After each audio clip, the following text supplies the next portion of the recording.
heard the phrase, no good deed goes unpunished?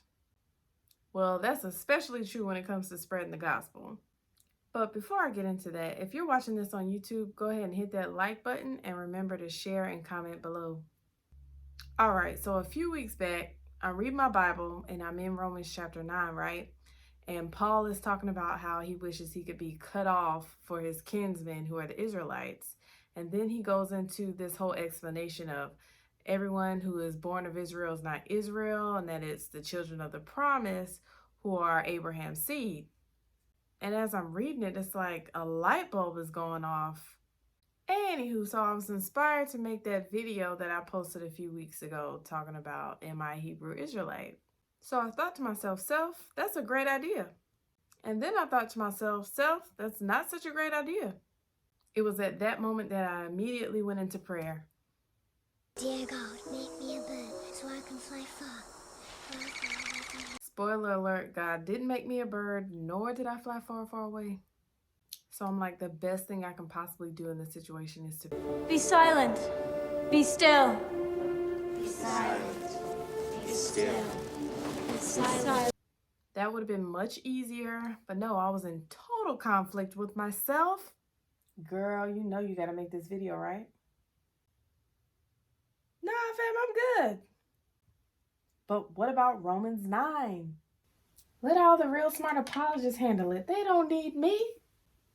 Maybe not, but in the words of the great theologian Whoopi Goldberg, you are a voice in this world. Okay. Straight like that.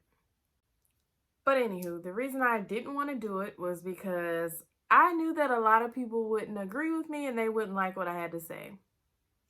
But surprisingly, I was wrong. The Hebrew Israelites were really accepting of it.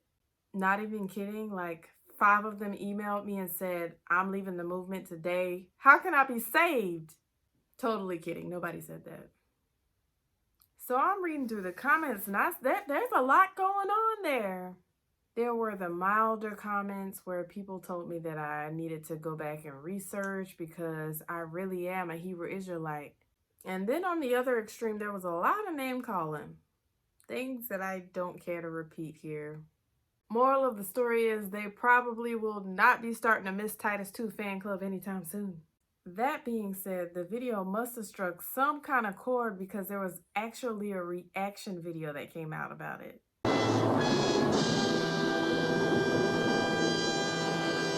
Trust me, I was just as shocked as y'all are. Now, I want to speak on this dude Vocab Malone because he done went out there and found a black African-American sister to get up there and support his cause. Then I thought to myself, self, maybe he ain't talking about you. I made some video a couple of days ago, I'm not a Hebrew Israelite. Definitely talking about me. Well, it's okay though. I mean, I'm sure he'll be nice and be a complete gentleman about it. I mean, everybody gets critiqued. That's how you learn. That's how you grow. Well, this sister, I can't even call her a sister with the way she is. Maybe a bed wench. I don't care. You know what? It's fine. Sticks and stones. Sticks and stones. She come with those weak arguments and all they do is attack the doctrine of the camps. Not one time do you see them coming to any other Israelite elder who has a successful platform and coming at them. You never see it. They know who to pick on. My apologies, man. I never meant to pick on anybody. All I said was the Bible just doesn't agree with a lot of the things that some of these Hebrew Israelite groups teach, mainly the One Westers. When you start denying the existence of hell and saying that you got to keep the law to be saved, I mean, that's straight up heretical. It's time to separate the natural and the covered head from these hair-headed hooligans walking around here with these Kool-Aid color weaves in their head. It's time to separate the sheep from the goats. But I digress. But ain't it God's job to do the separating? And who is wearing Kool-Aid colored weave? This is my hair.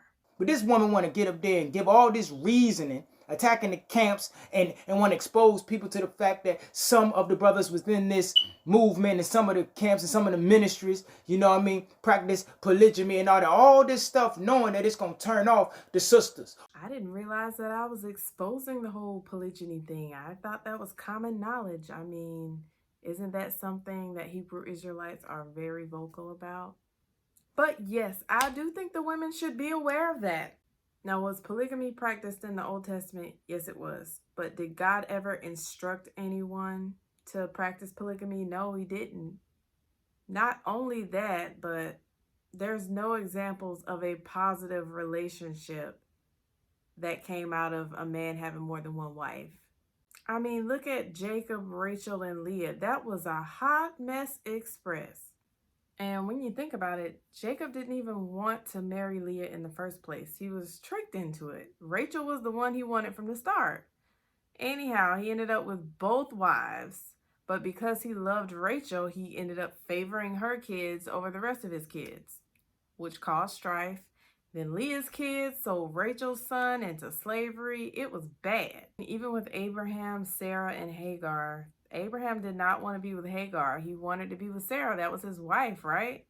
But because Sarah wasn't believing God that he was going to give her that child, she put Abraham and Hagar together. Then they have Ishmael. Then when Isaac came along, Sarah couldn't deal with Ishmael and Hagar being around, so she tried to get them to leave. Well, no, she didn't try. She got them to leave.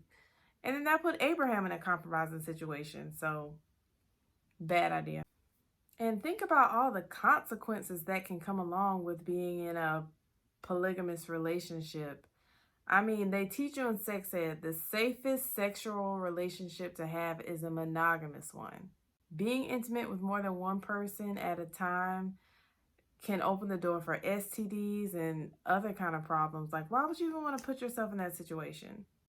And again, if they believe that sex is marriage, what is stopping them from just being with any woman that walks by? But I digress. This woman want to get up there talking about 613 laws. I don't even know how. I mean, there's no way I could keep 613 laws. And that's why I don't know Israelite, won't you? Stay where you at. We don't need the weak over here. We don't want no strippers. We want scrippers. We want women in the script. So we call them scripters. You understand me? She ain't taking her clothes off for money. She ain't bowing down and kowtowing to somebody for fame and fortune. Nah, she's a daughter of Zion. And she can keep 613 laws or she will die trying. If there's one thing I know for sure is that my tombstone will not say, die trying to keep 613 laws. And what's up with all the name calling? I'm not a stripper, and I'm in the scriptures. I'm in the scriptures. This is a home and apologetic study Bible. You should get one. And if he called me bed wench one more time. So you can keep that bed wench, Mr. Vocab. Ain't nobody listening at her.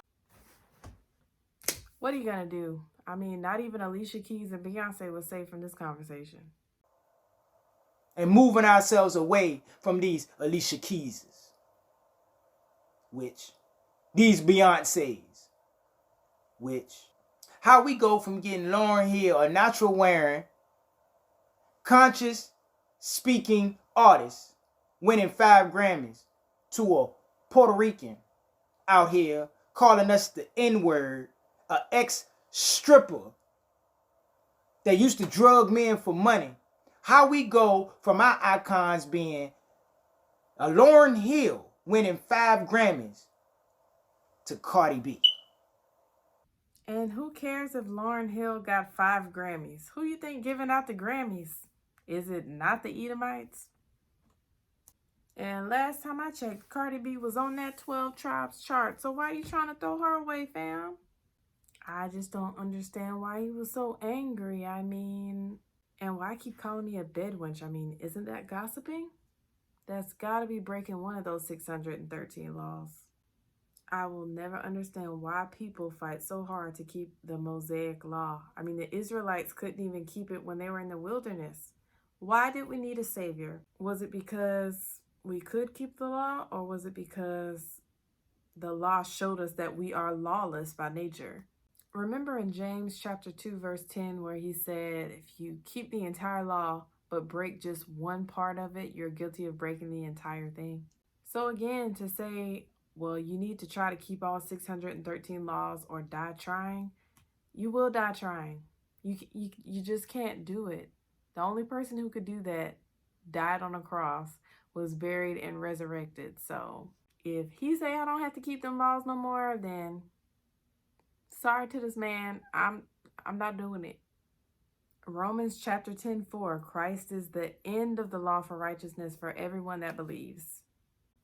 Galatians 3:24, the law was our guardian until Christ came, but now we're justified by faith. You don't hit me though. But it's cool though, to each his own. If y'all want to keep the law, that's fine, but not this one. Not today. And why not? Because the law can't save you. But Hebrew Israelites don't believe in hell anyway, so what do you need to be saved from? My bad, not all Hebrew Israelites believe in hell. Moral of the story is I'm still not convinced that I'm a Hebrew Israelite. And honestly, the way that I was treated over the last few days is not making me want to become one. But even so, I still love y'all, even though some of y'all was treating me like... It's like striking. Striking. You can't sit with us! Anywho, hope you like this video. Let me know what you think. Hebrew Israelites, let me know what my punishment will be in the new kingdom if y'all are right and I am wrong. But I don't think I'm wrong, guys. Go back and read your Bibles. I know you think that I don't read it, but I read it. Been reading it for a long time. You make sure that you read it. And don't let somebody tell you what's in it, okay? And as always, like, share, comment below, and subscribe to my channel, Miss Titus 2. Shalom, grace, and peace.